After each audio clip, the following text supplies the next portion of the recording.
Hello students, कैसे हैं आप लोग। आज हम लोग पढ़ेंगे जिम्नोस्पर्म्स के बारे में। इससे पहले हम लोग प्लांट किंगडम में किंगडम एल्गी और ब्रायोफाइटा और टेरिडोफाइटा के बारे में पढ़ चुके हैं। और ये जो हमारा नीट का कोर्स चल रहा है, इसमें पहले ही और जो दूसरे लेसन्स हैं उनकी वीडियो यूट्यूब पे अवेलेबल है हमारी प्लेलिस्ट में, तो उसको भी आप जाके देख सकते हैं। यानी लिविंग वर्ड की वीडियोस, लिविंग वर्ड के लेक्चर और बायोलॉजिकल क्लासिफिकेशन चैप्टर के लेक्चर ऑलरेडी अवेलेबल हैं। तो उसको आप हमारी यूट्यूब जो प्लेलिस्ट है, यहाँ पे ऊपर इसका आइकन आएगा, तो इसमें आप जाके देख सकते हैं प्लेलिस्ट का। और अगर आपने चैनल को सब्सक्राइब नहीं किया है तो चैनल को सब्सक्राइब ज़रूर कर लीजिए, ताकि आगे आने वाली वीडियो की अपडेट भी आपको टाइम पे मिलती रहे और आपकी नीट की जर्नी जो है वो अच्छे से चलती रहे। आज हम लोग डिस्कस करने वाले हैं जिम्नोस्पर्म के बारे में कि जिम्नोस्पर्म क्या होते हैं, इनके कैरेक्टरिस्टिक्स क्या हैं। इससे पहले हमने टेरिडोफाइटा के बारे में पढ़ा था और ब्रायोफाइटा के बारे में पढ़ा था। एल्गी के बारे में, एल्गी में हमने पढ़ा था कि एल्गी की प्लांट बॉडी थैलस होती है, यानी उसमें लीफ, रूट्स, स्टेम्स ये सब चीज़ें नहीं देखने को मिलती। ब्रायोफाइटा में भी हमने यही पढ़ा कि ब्रायोफाइटा की प्लांट बॉडी क्या होती है, थैलस होती है, थैलॉइड होती है। जिम्नोस्पर्म की प्लांट बॉडी जो है ये डिफ्रेंशिएटेड होती है, इसमें रूट, स्टेम और लीफ देखने को मिलते हैं। इसके बाद आज हम लोग पढ़ेंगे जिम्नोस्पर्म के बारे में। और जिम्नोस्पर्म में हमें एक और चीज़ देखने को मिलेगी, सीड।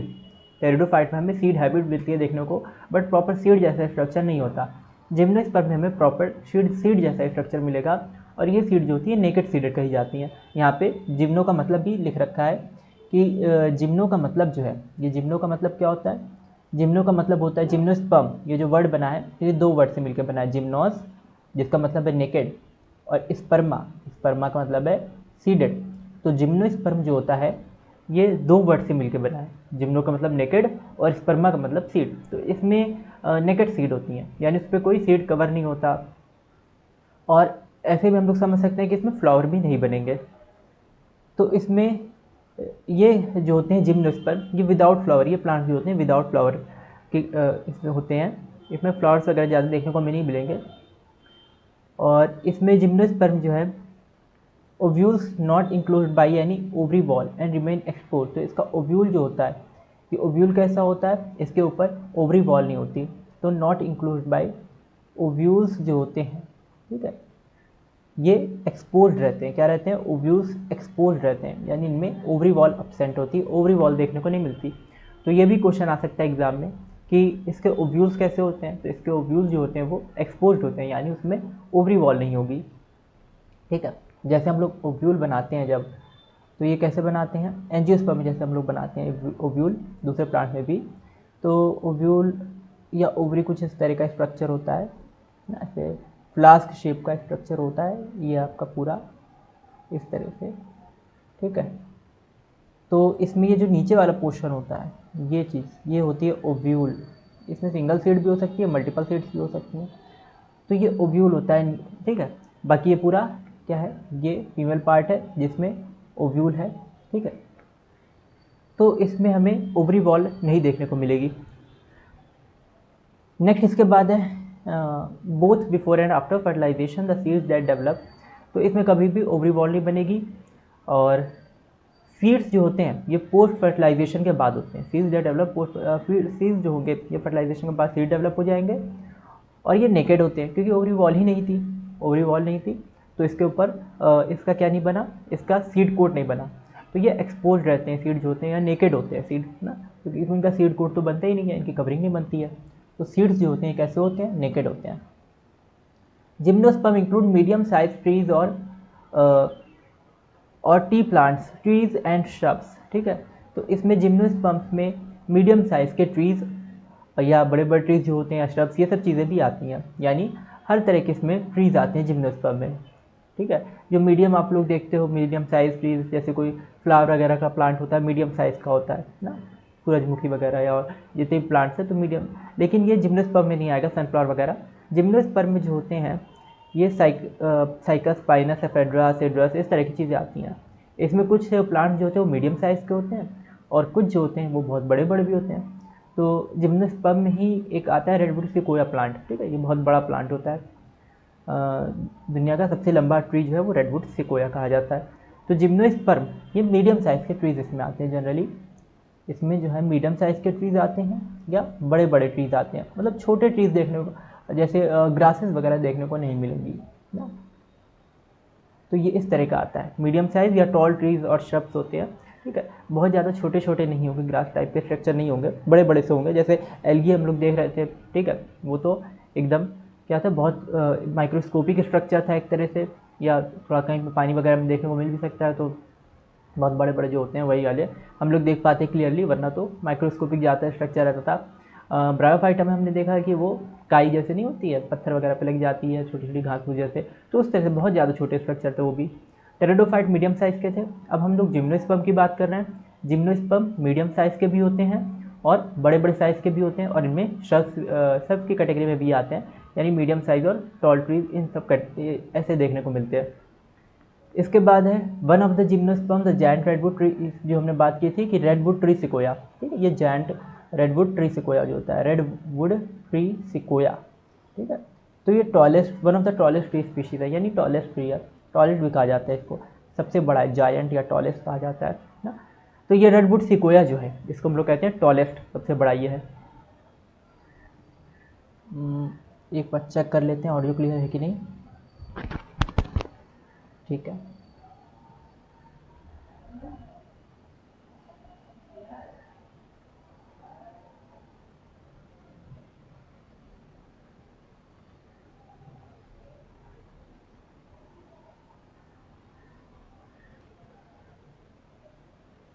रूट्स, इसमें रूट्स कैसी होती हैं, तो रूट्स जो होती हैं टैप रूट्स होती हैं। रूट्स कैसी होती है, टैप रूट्स, यानी ये लंबी लंबी सी रूट्स हैं, टैप रूट्स जो हैं, और ग्राउंड में देखने को मिलेंगी, ग्राउंड के अंदर सॉइल में एम्बेडेड रहती हैं, तो लंबी लंबी टैप रूट्स इसमें होती हैं। और जैसे यहाँ टैप रूट की बात करते हैं, आप लोग टैप रूट जानते होंगे, रेडिश या कैरेट आपने देखोगी, तो वो भी टैप रूट होती है। रेडिश या कैरेट जो होती है वो भी टैप रूट की कैटेगरी में आती है, इस तरह से। अरे सॉरी, यहाँ पे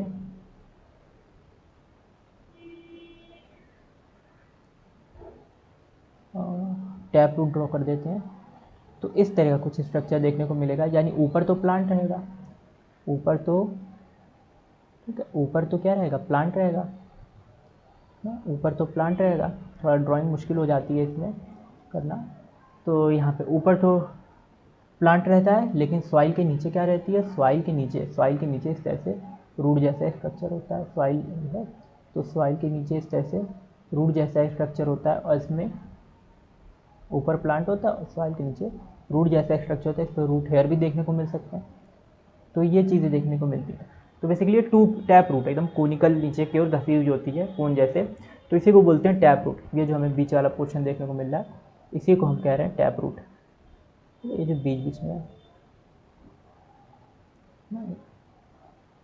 ये वाला पोर्शन, ये है टैप रूट, एकदम सॉइल में ये धस जा रहा है जाके, तो इसको बोलते हैं हम लोग tap root.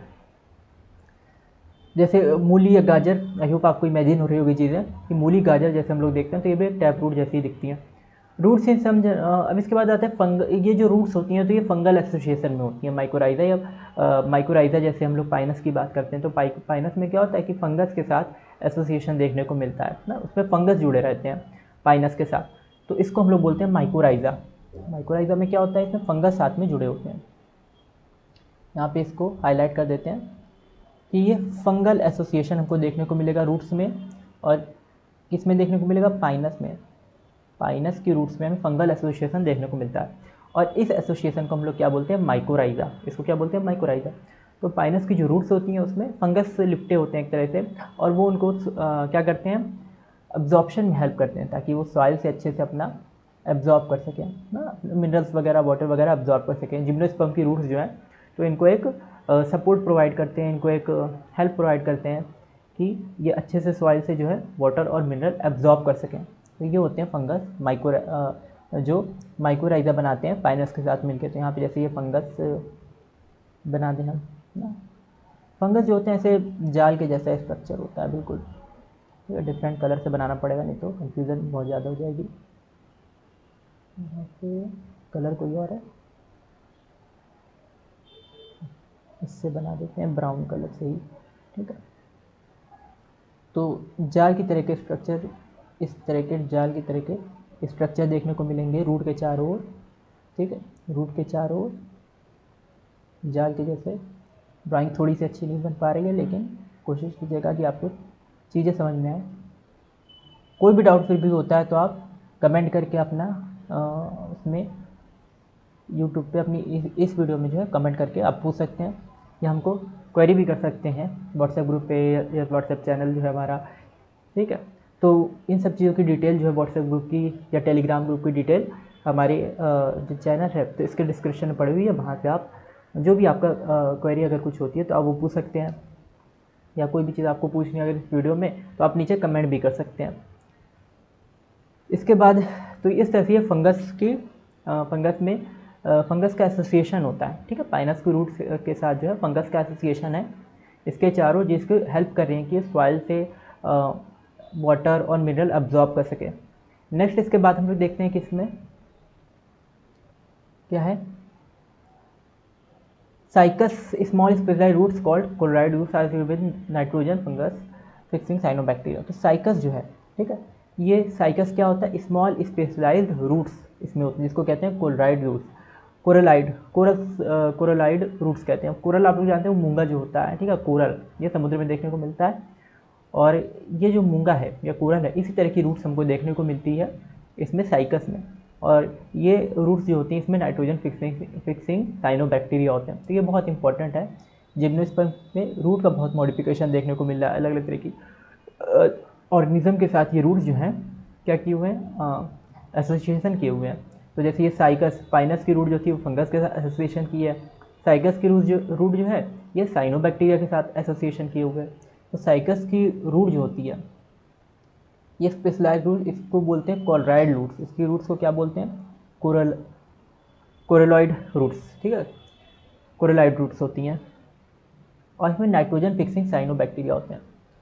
Nitrogen fixing cyanobacteria देखने को मिलते हैं, यानी नाइट्रोजन फिक्सेशन में हेल्प करेंगे। तो इसमें साइकस की रूट जो होगी उसमें कोरलाइड रूट्स होती है, यानी उसकी रूट जो होती है जैसे कोरल के जैसी दिखेगी, मूंगे जैसी, और इसमें नाइट्रोजन फिक्सिंग बैक्टीरिया होंगे। ठीक है, साइनोबैक्टीरिया होंगे जो नाइट्रोजन का फिक्सेशन करेंगे। कोरल जैसे आप स्पंज वगैरह देखते हो तो उस तरह का भी लगभग दिख रहा होता है कोरल, तो स्पंज वगैरह जैसे होता है, और उसमें मान लो कि साइकस की रूट एम्बेडेड है, तो उस तरह का कुछ स्ट्रक्चर है। और यहाँ पे साइनोबैक्टीरिया उसमें होते हैं कोलोराइड रूट में, और ये नाइट्रोजन फिक्सेशन में हेल्प करते हैं। नेक्स्ट है स्टेम्स जो होती है इसकी अनब्रांच्ड होती है। ठीक है, स्टेम कैसी होती है, तो स्टेम जो होती है ये साइकस में अनब्रांच्ड होती है। ये चीज़ आपको याद रखनी है कि साइकस की स्टेम अनब्रांच्ड होगी, यानी सिंपल साइकस की स्टेम होगी। जैसे हमने यहाँ पे साइकस का अगर डायग्राम वैसे बनाया नहीं है, इसको आप समझ सकते हैं कि इसमें ब्रांचिंग नहीं है, डायरेक्ट पत्तियाँ पत्तियाँ हमने दिखा दी हैं। ठीक है, तो अनब्रांच होगी, इसमें ब्रांचेस नहीं होती साइकस में। और पाइनस में जो होती है ब्रांच देखने को मिलेगी। तो पाइनस या सिड्रस भी होता है, सिड्रस होता है, साइकस पाइनस सिड्रस एपेड्रा बहुत सारे होते हैं। तो ये जो पाइनस है, ठीक है, इसमें हमें ब्रांच देखने को मिलती है। सिड्रस जैसे देवदार होता है तो उसमें भी हमें ब्रांच देखने को मिलेगी। पाइन और सिड्रस ये सब जो है ज़्यादातर देखने को मिलते हैं। पाइन्स वगैरह जो होते हैं ठंडी जगहों पे या पहाड़ी इलाकों में भी देखने को मिलेंगे। सिड्रस जो होते हैं ये घने जंगलों में देखने को मिलते हैं, देवदार वगैरह ट्रीज जो हैं। तो ये ब्रांच होते हैं पाइनस और सिड्रस। लीव जो होती हैं सिंपल भी हो सकती है, कंपाउंड भी हो सकती है, दोनों तरह की लीव देखने को मिलती है, सिंपल और कंपाउंड। ठीक है, दो तरह की लीफ होती हैं, सिंपल और कंपाउंड।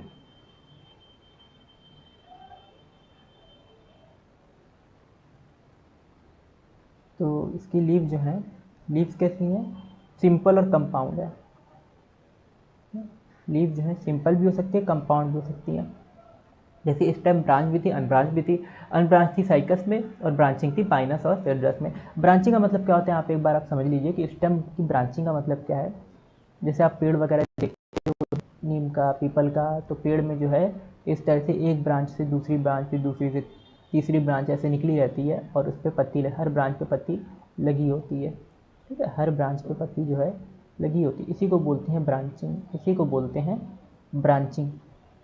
ठीक है, ये चीज़ क्या है, ये ब्रांचिंग है कि हर पेड़ पे जो है कई शाखा जैसे निकली हुई है, तो शाखा में ये थोड़ा सा ज़्यादा बन गया है नीचे। तो ये जो ब्रांचेस हैं इसकी ना, इसकी ब्रांच में क्या है, किस तरह से ठीक है, कई सारी ऐसे हो सकती हैं ब्रांचेस, और हर ब्रांच में जो है पत्तियाँ लगी रहेंगी। तो एक ब्रांच से दूसरी ब्रांच निकलेगी, और थोड़ा सा डायग्राम गड़बड़ हो जा रहा है, इसमें ड्रॉ करने में प्रॉब्लम होती है। ठीक है, तो यहाँ पे हर ब्रांच में पत्ती इस तरह से रहती हैं, हर ब्रांच में आपको पत्ती देखने को मिलेगी। ठीक है, तो इसी तरह का स्ट्रक्चर होता है कि एक ब्रांच से कई ब्रांच निकल जाती है, और हर ब्रांच में अलग अलग ब्रांच में अलग अलग पत्तियाँ देखने को मिलती है।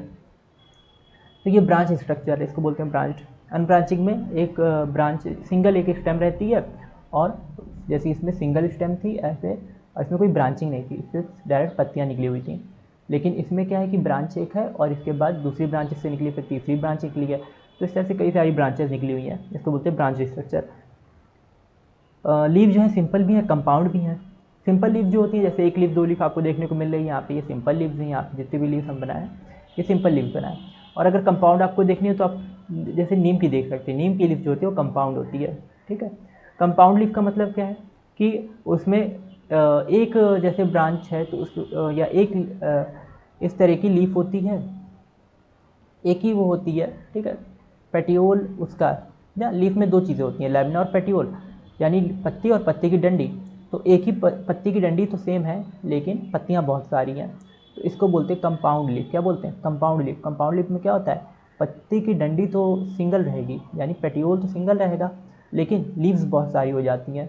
ठीक है, जैसे आप नीम में भी देखते हो कि नीम की जो लीफ जब आप एक लो, ठीक है, इस तरह से आप एक उसकी थोड़ी सी छोटी सी डंडी तोड़ लो, ठीक है, नीम में, तो उसमें अच्छा, नीम का साइंटिफिक नेम क्या है? अगर आपको कोई आइडिया हो तो ये कमेंट करके बताइएगा कि नीम का साइंटिफिक नेम का है क्या है ना, क्योंकि ये सिलेबस से भी थोड़ा सा रिलेटेड है, फर्स्ट चैप्टर से, इसलिए इसकी कोशिश ज़रूर कीजिएगा कि आपको इसका आंसर मिल जाए। आप एनसीईआरटी बुक्स में देख सकते हैं, या अपनी जो भी आपकी बोर्ड की बुक है उसको भी आप प्रेफर कर सकते हैं इस चीज़ के लिए। तो इसको जरूर खोजिएगा और ज़रूर कमेंट कीजिएगा कि नीम का साइंटिफिक नेम क्या होता है। तो अगर आप यहाँ पे लीफ की बात करें तो लीफ में ये कंपाउंड लीफ, जैसे नीम है तो उसकी कंपाउंड लीफ देखने को मिल रही है, यानी उस पर सिंपल सी चीज़ है कि उसमें एक डंडी होगी लेकिन लीव्स बहुत सारी होंगी। और नॉर्मल किसी लीफ की हम लोग बात करते हैं, आम वगैरह की लीफ हो गई, ठीक है, पीपल की हो गई, तो ये सब लीफ क्या है कि इसमें एक डंडी है और एक पत्ती है। ठीक है, सिंगल सा है स्ट्रक्चर, बहुत ज़्यादा इसमें कुछ वो नहीं है। ठीक है, एक डंडी है और एक पत्ती ये बनी हुई है इस तरह से बस। लेकिन नीम की लीफ में क्या है कि एक डंडी होती है और बहुत सारी पत्तियाँ उसमें लगी होती हैं, तो इसको बोलते हैं कंपाउंड। लेकिन यहाँ जिम्नोस्पर्म में तो नीम और आम पीपल के एग्जाम्पल तो हम लेते नहीं है ना, इसमें साइकस, पाइनस, एफेड्रा, ये सब एग्जाम्पल हम लोग लेंगे। Leaves in gymnosperm are well adapted to withstand extremes और टेम्परेचर। ठीक है, इसकी लीव्स जो होती हैं ये बहुत ज़्यादा अडाप्टिव होती हैं, यानी अडाप्टेशन इनमें देखने को मिलेगा टेम्परेचर के लिए, ह्यूमिडिटी एंड विंड। ठीक है, तो ये वेल अडाप्टेड होती हैं। इनकी लीव्स कैसी होती हैं? लीव्स, या आपको ये याद रखना है चीज़, हो सकता है एग्जाम में आ जाए। ठीक है, ये लीव्स कैसी होती हैं? तो वेल अडाप्टेड, इनकी लीव्स जो होती हैं वो वेल अडाप्टेड होती हैं, वेल अडाप्टेड होती हैं अपनी इन्वायरमेंट के लिए, चाहे इनका इन्वायरमेंट टेम्परेचर बहुत ज़्यादा है या नमी बहुत ज़्यादा है या विंड बहुत ज़्यादा है, जैसा भी इन्वायरमेंट है उसके लिए अडाप्टेड होंगी, वहाँ पे अच्छे से रह लेंगी। ज़्यादातर इसीलिए तो ठंडी जगह पाए जाते हैं। ठीक है, in conifers the needle like leaves reduce the surface area. Conifers में हमें नीडल के जैसी लीव देखने को मिलेगी। तो नीडल के जैसी लीव कहाँ पे होती है? कोनिफर्स में नीडल यानी सुई के जैसी लीव देखने को मिलती है, और ये सरफेस एरिया को कम करती है। तो कोनिफर्स की लीव जो होती है ये नीडल के जैसी होती है, सुई के जैसे, और ये इसके सरफेस एरिया को क्या कम कर देती है। यानी सरफेस एरिया को कम करने का मतलब क्या है कि वहाँ से फिर वाटर का लॉस कम होगा। तो कोनिफर्स वगैरह डिजर्ट वगैरह में भी देखने को मिल सकते हैं ना, उस ये एक तरह से जीरो फिटिक अडाप्टेशन है, ताकि पानी का लॉस कम से कम हो। तो कोनिफर्स की लीव्स जो होती हैं, कोनिफर्स वगैरह, ये हमको डिजर्ट साइड में देखने को मिल सकते हैं। नीडल की जैसी लीव्स होती हैं, और ये सरफेस एरिया क्या करती है? Reduce the surface area, surface area को रिड्यूस करने का काम करेंगी। ठीक है, अगर फैली हुई लीफ होगी तो उसका सरफेस एरिया ज़्यादा होगा। ठीक है, जैसे ये यहाँ पे हमने लीफ बनाई थी तो इसका सरफेस एरिया कितना ज़्यादा है, इसका सरफेस एरिया कितना ज़्यादा है। और वहीं अगर जैसे हमने नीडल के जैसे एक लीफ बना दी ना, एक लीफ बना दी नीडल के जैसे, यहाँ पे ड्रॉ कर दें, जैसे यहाँ पे ड्रॉ है, ये थोड़ा सा नीडल जैसी दिख रही है, तो इसका सरफेस एरिया, ये जैसे ये लीफ दिख रही है नीडल के जैसे, तो इसका सरफेस एरिया कितना कम है? ठीक है, इसका सरफेस एरिया कम है इसका ना, और ये जो चौड़ी लीव्स हैं तो इनका सरफेस एरिया कितना ज़्यादा है। तो नीडल की यानी सरफेस कम या ज़्यादा, जैसे एक चादर होती है तो उसका सरफेस कितना ज़्यादा होता है, और एक तार होता है तो उसका सरफेस आप बता ही नहीं सकते। चादर पे तो आप बैठ सकते हो, तार पे कहाँ से बैठोगे। तो ये रिड्यूस कर दे, सरफेस एरिया क्या होता है, कम हो जाता है ना, समझ रहे हो ना। चादर जैसे होती है तो उसका सरफेस ज़्यादा होता है, उस पर आप बैठ सकते हो, लेकिन तार जो है उसका सरफेस कम है, उस पर आप नहीं बैठ सकते, ठीक है। तो ये सरफेस एरिया रिड्यूस हो जाता है। अगर क्या होगी, कोनिफर्स की लीफ जो होती है निडल के जैसी होती है, इससे सरफेस एरिया कम हो जाएगा।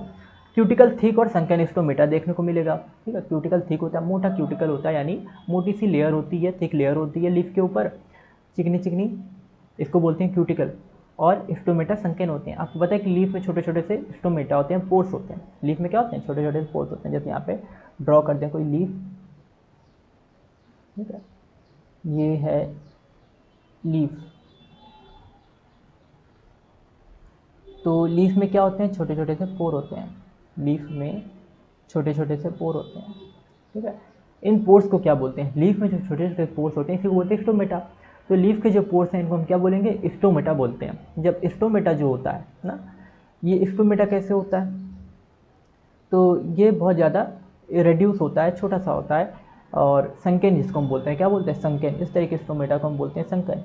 और इस पर क्यूटिकल थिक होगी, यानी इसके ऊपर एक्स्ट्रा कवरिंग होगी ना, इसके ऊपर एक्स्ट्रा कवरिंग होगी, इस तरह की ऊपर एक कवरिंग होगी लीफ के ऊपर, जो इसके वाटर लॉस को रोकेगी, ठीक है। इसमें से पानी को बाहर, जैसे डिजर्ट साइड में क्या होता है, बहुत हीट होती है, बहुत गर्मी होती है, हॉट कंडीशंस होती हैं वहाँ की, तो पानी जो होता है इवेपरेट होकर इन्वायरमेंट में जाता रहता है। इस चीज़ को रोकने के लिए क्या होती है, यहाँ पे थिक क्यूटिकल है लीफ के ऊपर, कि लीफ से जो है पानी क्या ना हो जाए, बाहर ना चला जाए, और प्लांट डिहाइड्रेट ना हो जाए ना। हम लोग से अगर बॉडी से पानी बाहर चला गया तो हम लोग भी डिहाइड्रेट हो जाएंगे। प्लांट से अगर पानी बाहर चला गया तो प्लांट भी क्या हो जाएगा, डिहाइड्रेट हो जाएगा। तो उस डिहाइड्रेशन को रोकने के लिए थिक क्यूटिकल होती है, और संकन स्टोमेटा होते हैं। स्टोमेटा छोटे छोटे से होते हैं, ठीक है। और ताकि ये वाटर बाहर, वाटर को ना जाने दें, वाटर को चेक करें, यानी वाटर लॉस को रोके। इसके बाद क्या है, नेक्स्ट है ये वाटर लॉस का रिडक्शन करते हैं। तो यहाँ पे इसको हम देखते हैं कि थिक क्यूटिकल है और संकन स्टोमेटा है।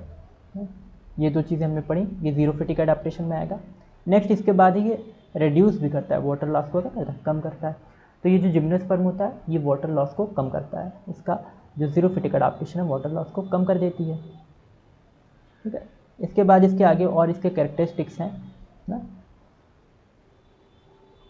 जैसे यहाँ पे आप कुछ डायग्राम पहले देख लीजिए जिम्नोस्पर्म के। ये साइकस है, ठीक है, इस तरह से ये साइकस है, ठीक है। ये जो स्ट्रक्चर है इसमें कुछ खास ब्रांचिंग नहीं है। ये पाइनस, इसमें आप देख सकते हैं टहनी से टहनी निकली हुई है, ठीक है, कई सारी। तो ये थोड़ा बहुत ब्रांच स्ट्रक्चर देखने को मिल रहा है। और नेक्स्ट है ये फिर गिंगो बायलोबा, ठीक, सबसे छोटा जिम्नोस्पर्म कहा जाता है गिंगो बायलोबा को, सॉरी गिंगो बायलोबा कहा जाता है, लिविंग फॉसिल कहा जाता है गिंगो बायलोबा को, लिविंग फॉसिल। जामिया पिग्मिया एक होता है, ठीक है, जामिया पिग्मिया, तो वो होता है सबसे छोटा जिम्नोस्पर्म। गिंगो बायलोबा जो है ये क्या है, लिविंग फॉसिल है। सी नंबर पे ये वाला जो बना हुआ है ये क्या है, ये सी नंबर पे जो बना हुआ है ये है आपका लिविंग फॉसिल कहा जाता है। ड्वार्फ शूट हैं, लंबी शूट हैं, ठीक है, अलग अलग तरह की शूट देखने को मिल रही हैं, सीड्स इसमें देखने को मिल रही हैं। इसमें बहुत सारे, यानी लाखों करोड़ों सालों से इसमें जो है कोई चेंजमेंट नहीं हुआ है, जब से मतलब ये गिंगो बने हुए हैं, ठीक है। ये जब भी ये बने थे, जब भी डेवलप हुए थे जिम्नोस्पर्म या गिंगो बने थे एवोल्यूशन के दौरान, तब से इनमें किसी भी तरह का जो है चेंजमेंट देखने को नहीं मिला है। तो इसीलिए इसको कहा जाता है, ये लिविंग फॉसिल कहे जाते हैं गिंगो बायलोबा। इसके ऊपर और भी एक कैटेगरी, ये ऊपर पाइनस, इसके ऊपर ये हमने पाइनस देखा, पाइनस ब्रांचिंग है, और ये साइकस है। साइकस नॉर्मल आपको स्ट्रक्चर देखने को मिल रहा है इस तरह का, ठीक है। नीडल की जैसी लीव्स भी आप देख सकते हैं इसमें, साइकस पाइनस वगैरह में नीडल की जैसी लीव भी देखने को मिल रही है, जैसी नीम की पत्ती होती है, ठीक है, लगभग उस इसमें तो बहुत ज़्यादा लंबी लंबी लीव है, लेकिन पतली पतली नीडल के जैसे, झाड़ के जैसे। तो ये जिम्नोस्पर्म्स जो होते हैं हेटेरोस्पोरस होते हैं, यानी स्पोर जो होते हैं, जिम्नोस्पर्म के स्पोर कैसे होते हैं, तो इनके स्पोर जो होते हैं वो डिफरेंट साइज़ के होते हैं, हेटेरोस्पोरस की कंडीशन में आते हैं। यानी ये थोड़ा रिप्रोडक्शन वाला पार्ट आ रहा है इसका, कि जिम्नोस्पर्म के स्पोर जो देखने को मिलेंगे वो हमें डिफरेंट शेप के देखने को मिलेंगे, अलग अलग तरह के। अच्छा यहाँ पे एक मिनट जरा देख लेते हैं, लेंदी तो नहीं हो रही वीडियोस,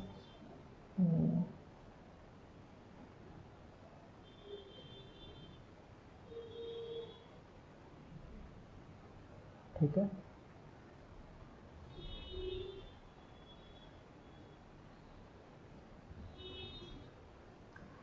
तो ये जिम्नोस्पर्म के स्पोर्स जो है ये कैसे हैं, हेटेरोस्पोरस हैं, और ये हैप्लॉइड माइक्रोस्पोर और मेगास्पोर बनाते हैं। क्या करते हैं, हैप्लॉइड माइक्रोस्पोर और मेगास्पोर बनाते हैं ना।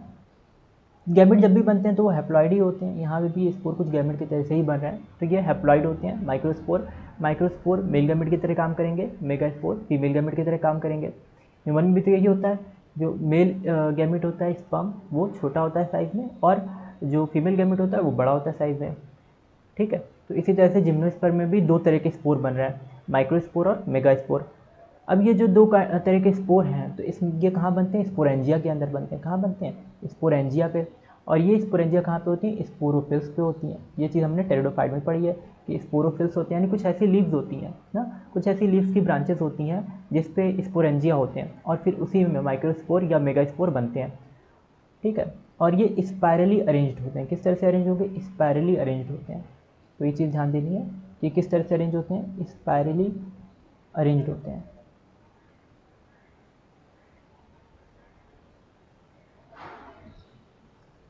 ठीक है, थोड़ा ऊपर कर देते हैं इसको। तो स्पायरली अरेंज्ड होते हैं। दो तरह के स्पोर्स हैं, माइक्रोस्पोर मेगास्पोर, और स्पोरोफिल पे स्पोरेंजिया के अंदर बन रहा है, और ये स्पायरली अरेंज्ड होते हैं। मतलब स्पायरली कैसे, जैसे एक टहनी है तो उस पर एक बेल लिपटी होती है ना, इस तरह से बेल चढ़ती है टहनी पे, तो इसी को बोलते हैं स्पायरल, जैसे गोल गोल करके चढ़ना सांप के जैसे, ठीक है। तो स्पायरली अरेंज्ड।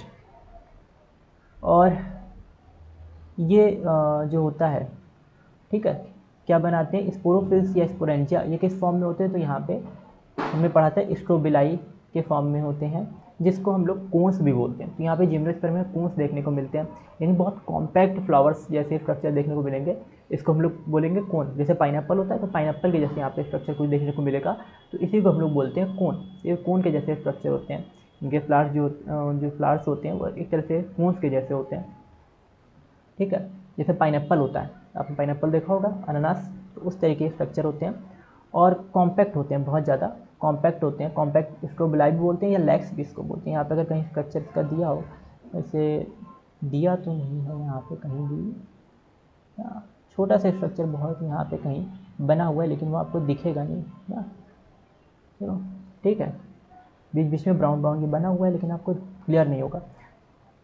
इसके बाद हम लोग इमेज लेके आएंगे कि कैसा क्या होता है कौन। आप पाइनएप्पल के जैसे समझ सकते हैं, जैसे पाइनएप्पल एक होता है, सेम उसी तरह का एक स्ट्रक्चर यहाँ पे देखने को मिलेगा। पाइनएप्पल ड्रॉ करना भी थोड़ा सा टफ है इसमें।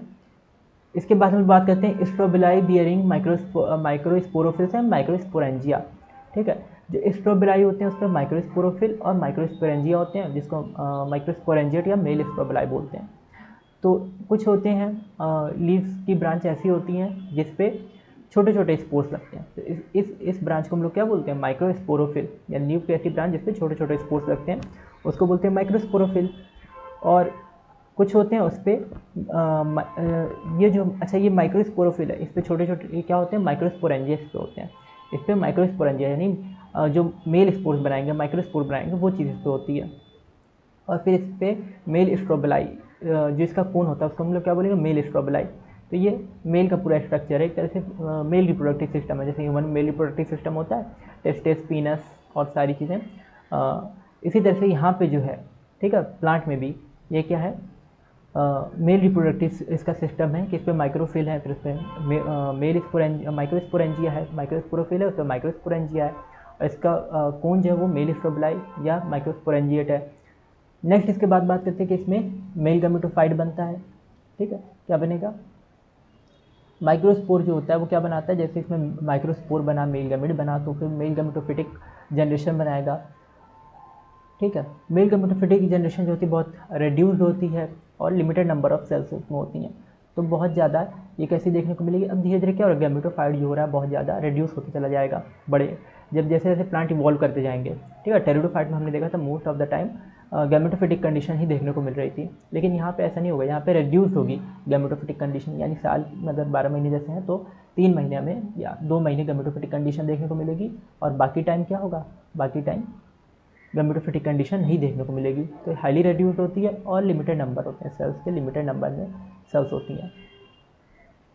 गैमेटोफाइट को हम लोग क्या बोलते हैं, पॉलन ग्रेन, इसके गैमेटोफाइट, तो यहाँ से पॉलन ग्रेन बनना स्टार्ट हो जाता है। इसी गैमेटोफाइट को हम लोग क्या बोलते हैं, पॉलन ग्रेन। मेल गैमेटोफाइट को पॉलन ग्रेन, या आप एंजियोस्पर्म में भी पढ़ेंगे कि मेल गैमेटोफाइट को हम लोग क्या बोलते हैं, पॉलन ग्रेन बोलते हैं। पॉलन ग्रेन ही होते हैं जो मेल गैमेट को एक प्लांट से दूसरे प्लांट पे लेके जाते हैं, यानी रिप्रोडक्शन मेथड से हेल्प कर रहे होते हैं। तो ये पॉलन ग्रेन है। आपने देखा होगा जैसे कभी अब 5 अप्रैल के महीने में कॉटन जैसा कुछ उड़ता हुआ आ जाता है, ठीक है। तो ये पॉलन ग्रेन्स भी कई पॉलन ग्रेन्स जो होते हैं, ठीक है, वो कैसे होते हैं, दिखाई नहीं भी देते हैं, इससे पॉलन एलर्जी हो जाती है। जैसे बहुत ज़्यादा छींक वगैरह लगती है अब मार्च अप्रैल के महीने में या अक्टूबर नवंबर के महीने में अक्सर लोगों को बहुत ज़्यादा एलर्जी होती है, सर्दी जुकाम होता है। तो असल में पॉलन ग्रेन सांस में जा रहे होते हैं, जिसकी वजह से ये दिक्कत होती है। बहुत छोटे छोटे होते हैं, माइक्रोस्कोपिक होते हैं, दिखाई नहीं भी देते हैं, ये बहुत कलरफुल भी होते हैं। डेवलपमेंट ऑफ पॉलन ग्रेन, ये जो पॉलन ग्रेन है ये बनते कहाँ पे, पॉलन ग्रेन बनते जो है इनका डेवलपमेंट जो होता है माइक्रोस्पोरेंजिया में होता है, ठीक है, माइक्रोस्पोरेंजिया। क्योंकि हमने पढ़ा कि जो माइक्रोस्पोरोफिल था उस पर जो स्ट्रोबलाई या कोन्स बन रहे थे, मेल गैमेटोफाइट बन रहा था, तो उसी में ये माइक्रोस्पोरेंजिया के अंदर ही पॉलन ग्रेन बन रहा है, ठीक है। इस तरह से नेक्स्ट हम लोग बात करते हैं फीमेल में क्या होता है, मेगास्पोरोफिल होता है, यानी बड़ी लीव्स की जो ब्रांचेस होती हैं उस पर मेगास्पोरेंजिया या ओव्यूल्स बनते हैं। ये मेगास्पोरेंजिया जो होते हैं इनको फीमेल स्ट्रोबलाई बोलते हैं। पहले से हाईलाइट है, दोस्तों को अलग से हाईलाइट नहीं कर रहे हैं, ब्लैक उससे हाईलाइटेड है, आपको दिख रहा होगा बोल्ड टाइप का। फीमेल स्कून या स्ट्रोबलाई जो होते हैं ये सेम ट्री पे होते हैं। तो मेल या फीमेल स्कून या स्ट्रोबलाई सेम ट्री पे हो, पाइनस में सेम ट्री पे होंगे। तो ये चीज़ ध्यान देना है कि मेल और फीमेल सेम ट्री पे किस पे होते हैं, पाइनस में। पाइनस पे क्या होंगे, सेम और सेम ट्री पे होंगे। मेल और फीमेल प्लांट सेम ट्री पे देखने को मिलेंगे, ठीक है। मेल और फीमेल कोन्स जो होते हैं ना, मेल और फीमेल कोन या माइक्रोस्पोरोफिल और मेगास्पोरोफिल, या कह सकते हैं कि मेगास्पोरेंजिया और माइक्रोस्पोरेंजिया, ये सेम ट्री, पाइनस में सेम ट्री पे होते हैं। साइकस में जो होता है मेल ट्री अलग होता है, यानी मेल कोन अलग ट्री पे होंगे और फीमेल कोन अलग ट्री पे होंगे। जैसे इंसानों में मेल अलग फीमेल अलग, उस तरह से साइकस में भी होता है। मेल कोन्स हैं ये डिफरेंट ट्री पे होते हैं, मेल एंड फीमेल कोन्स जो होते हैं ना ये डिफरेंट ट्री पे होते हैं, डिफरेंट ट्रीज पे होते हैं। तो इस पर ध्यान देना। साइकस में, पाइनस में सेम ट्री पे होंगे मेल और फीमेल कोन, और साइकस में डिफरेंट ट्रीज पे होते हैं।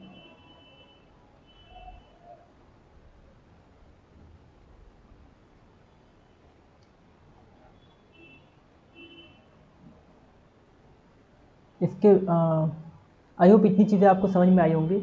इसके बाद जो भी कुछ चीज़ें हैं वो हम लोग नेक्स्ट लेक्चर में डिस्कस करेंगे। थोड़ा सा ये लेक्चर भी लेंदी हो रहा और थोड़ी सी इसकी बैटरी की भी प्रॉब्लम है अभी कुछ, तो इस वजह से हमको ये लेक्चर यहीं पे टर्मिनेट करना होगा। इसको नेक्स्ट हम लोग इसी को आगे से कंटिन्यू करेंगे, ठीक है। जिम्नोस्पर्म में इसके जो आगे की चीज़ें हैं, अभी तक हमने जिम्नोस्पर्म के बारे में आपको पढ़ा दिया कि किस साइज़ के होते हैं जिम्नोस्पर्म, ठीक है। मीडियम साइज़ के होते हैं या बड़े और लार्ज साइज़ के भी देखने को मिलते हैं। और इसमें जो है कि ये क्या होती हैं, इसकी लीव जो होती हैं सिंपल और कंपाउंड टाइप की भी देखने को मिलती हैं।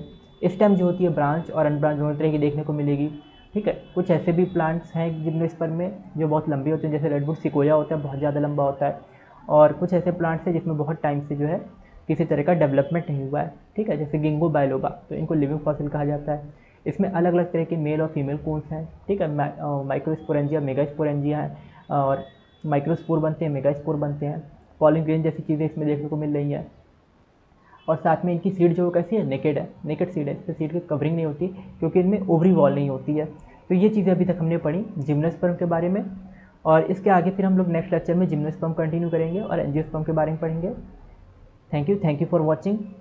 अगर आपको वीडियो अच्छी लगी हो तो वीडियो को लाइक ज़रूर कीजिएगा और ज़्यादा से ज़्यादा लोगों को वीडियो शेयर कीजिएगा।